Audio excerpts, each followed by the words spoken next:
nama aku Tita Helti Gemilang. Nama aku Cindy Aulia. Kita berdua akan menjelaskan tentang matching text dan essay text. Simak videonya sampai akhir ya, biar kamu paham. Yang pertama, kita mulai dari matching text.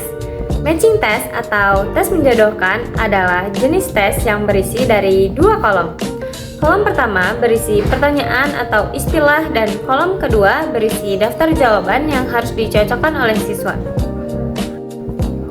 Misalnya di kolom A itu ada soal-soal, nah nanti di kolom B-nya ada jawaban yang harus diisi oleh siswa untuk dipasangkan keduanya agar menjadi benar. Tes ini digunakan untuk mengukur pengetahuan faktual seperti nama, tanggal, istilah, atau definisi. Dengan kata lain, matching test menilai kemampuan siswa mengenali hubungan antara dua hal. Nah, matching text juga mempunyai kelebihan, antara lain bisa mencangkup banyak materi dalam waktu singkat, mudah dikoreksi karena jawabannya pasti, dan juga efisien, digunakan untuk tes yang berbasis fakta. Tapi selain itu, juga pasti ada kekurangannya. Tes ini seringkali hanya mengukur hafalan dari siswa, bukan pemahaman mendalam, dan kadang bisa ditebak kalau opsinya terlalu sedikit. Supaya hasilnya bagus, matching test perlu dibuat dengan hati-hati.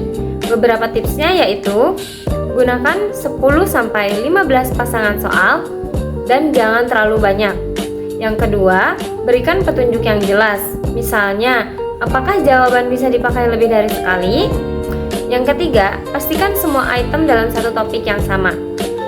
Yang keempat, hindari petunjuk tata bahasa yang bisa memberikan clue. Yang kelima, jangan pisahkan dua kolom di halaman yang berbeda, biar siswa tidak bingung. Oke, kesimpulannya, matching test cocok untuk mengukur kemampuan mengingat dan mengenali hubungan antara dua informasi secara cepat dan efisien. Kalau dirancang dengan baik, hasilnya juga bisa objektif dan akurat. Alright, let's move on to the essay test. Essay test atau tes uraian adalah jenis tes di mana siswa menjawab pertanyaan dengan kata-kata mereka sendiri. Siswa diminta untuk menjelaskan pendapat, alasan, dan kesimpulan berdasarkan pemahaman mereka terhadap suatu soal yang disajikan. Kemudian, tujuan dari essay test sendiri yaitu untuk mengukur kemampuan berpikir kritis siswa, bagaimana mereka menganalisis soal tersebut, kemudian kemampuan menulis siswa dalam menuliskan jawaban mereka. Jadi, tes ini bukan hanya sekadar hafalan, tapi juga cara siswa mengorganisasikan ide mereka dan mengemukakan suatu argumen dengan baik dan benar. Next, there are some advantages for this essay test. Yang pertama itu essay test mudah disiapkan oleh guru karena guru tidak perlu menemukan mana jawaban yang tepat untuk satu soal tes esai tersebut. Kedua, dapat membantu siswa untuk mengekspresikan ide dan gagasan mereka secara tepat dan murni dari hasil pikiran mereka sendiri. Dan yang ketiga, tes ini bisa menilai kemampuan berpikir tingkat tinggi siswa.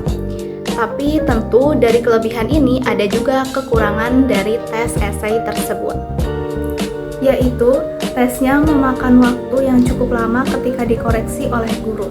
Kedua, tes ini penilaiannya bersifat subjektif.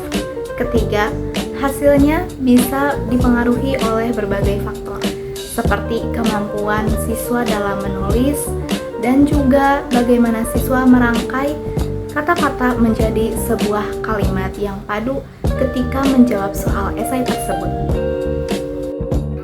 To write the essay question test more objective by the teacher, we as a teacher or future teacher, we need to consider about the scoring rubric. And here are the suggestions to write essay question more objective. So for the conclusion is, essay test memiliki kelebihan yang bisa mengukur berpikir kritis siswa, cara mereka menganalisis, dan bagaimana siswa dapat menuliskan jawaban esai mereka dengan tepat. Tapi, di sisi lain, essay test juga memiliki kekurangannya, seperti memakan banyak waktu, kemudian penilaian yang bisa saja tidak objektif, dan juga beberapa faktor yang mempengaruhi hasil dari jawaban siswa yang telah ditulis. Kemudian, untuk kesimpulan dari kedua essay test ini akan dijelaskan di akhir.